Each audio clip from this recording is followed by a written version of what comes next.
Hello students, আমি Nitish sir জ্ঞানজ্যোতি coaching সেন্টারের পক্ষ থেকে তোমাদের প্রত্যেককে জানাই আরো একবার স্বাগত। তো স্টুডেন্টস, আজকে আমি তোমাদের সঙ্গে আলোচনা করব এনইপি 4 ইয়ার আন্ডার গ্র্যাজুয়েট প্রোগ্রামের অধীনস্থ যে সমস্ত ছাত্রছাত্রীরা যারা নর্থ বেঙ্গল ইউনিভার্সিটি আন্ডার বিভিন্ন কলেজগুলোতে ফোর্থ সেমিস্টারে পড়াশোনা করছো, তোমাদের যাদের প্রত্যেকে রয়েছে মাল্টিডিসিপ্লিনারি কোর্স ফোর্থ সেমিস্টারে, তাদের কিন্তু এইবার ভিএসসি তে ভ্যালু অ্যাডেড কোর্স হিসাবে তোমাদের থাকছে পরিবেশ বিদ্যা, এবং এই পেপারটি কিন্তু সম্পূর্ণ এমসিকিউ ওরিয়েন্টেড পরীক্ষা হবে।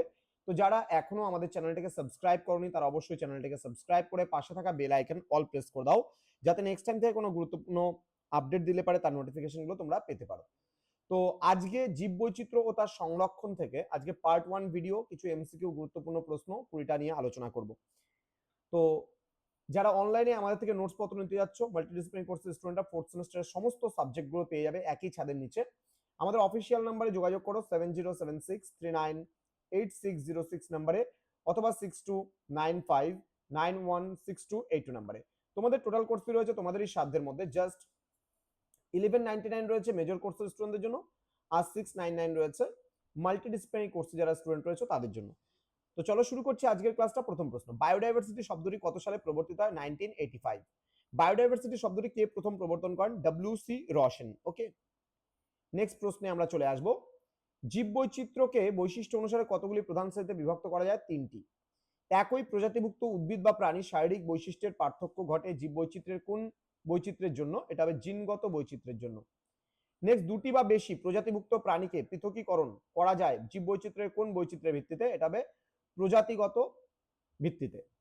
নেক্সট রয়েছে, কোন সালে জীববৈচিত্র্যের হটস্পট এর ধারণাটি প্রথম প্রকাশিত হয়েছিল? 1988। কোন বিজ্ঞানী জীববৈচিত্র্য হটস্পটের ধারণাটি প্রথম প্রদান করেছিল? N Myers. নেক্সট, জীববৈচিত্র্যের হটস্পট এর একটি প্রধান বৈশিষ্ট্য কি? সংশ্লিষ্ট অঞ্চলের উদ্ভিদ প্রজাতির গুরুত্বপূর্ণ অংশ অবলুপ্ত হয়েছে বলা হয়। নেক্সট, পৃথিবীতে অবস্থিত উদ্ভিদ ও প্রাণী প্রজাতিগুলির কত শতাংশ জীববৈচিত্র্য হটস্পটগুলিতে বসবাস করে? 60%। পৃথিবীতে প্রধান জীববৈচিত্র্য হটস্পটের সংখ্যা কটি? 35। পরবর্তী প্রশ্ন, পৃথিবীর কটি দেশ বৃহৎ জীববৈচিত্র্য অঞ্চলের অন্তর্গত? এটা হবে 17টি। নিম্নলিখিত কোন দেশটি বৃহৎ জীববৈচিত্র্য অঞ্চলের অন্তর্গত নয়? এটা হচ্ছে বাংলাদেশ হবে। নেক্সট রয়েছে, ভারতে কতগুলি জীববৈচিত্র্য হটস্পট এর অবস্থান লক্ষ্য করা যায়? এটা হবে 4টি। ভারতে অবস্থিত কোন অঞ্চলটি জীববৈচিত্র্য হটস্পটের অন্তর্গত? এটা হচ্ছে দার্জিলিং হিমালয় হবে। নেক্সট রয়েছে, ভারতে অবস্থিত নিম্নলিখিত কোন রাজ্যটি জীববৈচিত্র্য হটস্পটের অন্তর্গত নয়? এটা হবে ঝাড়খণ্ড। নিম্নলিখিত কোন বাস্তুতান্ত্রিক অঞ্চলটিতে সর্বাধিক জীববৈচিত্র্য লক্ষ্য করা যায়? এটা নিরক্ষীয় বৃষ্টি অরণ্য। নেক্সট হচ্ছে, বাস্তুতান্ত্রিক বৈচিত্র্য নিম্নলিখিতগুলির কোনটির দ্বারা নির্ণয় করা যায়? এটা হচ্ছে আলফা বৈচিত্র্য, বিটা বৈচিত্র্য এবং গামা বৈচিত্র্য সবগুলোই কিন্তু হবে। নিম্নলিখিত কোন প্রাণীটি ভারতের একটি বিপন্ন প্রজাতি? এটা হবে রয়্যাল বেঙ্গল টাইগার, ওকে, বা রয়্যাল বেঙ্গল বাঘ। নেক্সট রয়েছে, নিম্নলিখিত কোন পক্ষী প্রজাতি ভারতের একটি লুপ্তপ্রায় প্রজাতি? এটা হবে গ্রেট ইন্ডিয়ান বাস্টার্ড। জীববৈচিত্র্যের মূলের নিরিখে নিম্নলিখিত কোন বিষয়টির গুরুত্ব সর্বনিম্ন? অর্থনৈতিক মুনাফা। তো এই ছিল আজকের গুরুত্বপূর্ণ তোমাদের 20টা এমসিকিউ প্রশ্ন আলোচনা করা হলো পার্ট 1 ভিডিওতে। এরপরে পার্ট 2 ভিডিও আসবে, সেখানে আরো আমরা গুরুত্বপূর্ণ 20টা প্রশ্ন নিয়ে আলোচনা করব। তোমরা যারা এখনো আমাদের চ্যানেলটিকে সাবস্ক্রাইব করনি, সাবস্ক্রাইব করে বন্ধুদের সঙ্গে ভিডিওটি শেয়ার করে দাও যেন প্রত্যেকের কাছে আজকের এই ক্লাসটি পৌঁছতে পারে।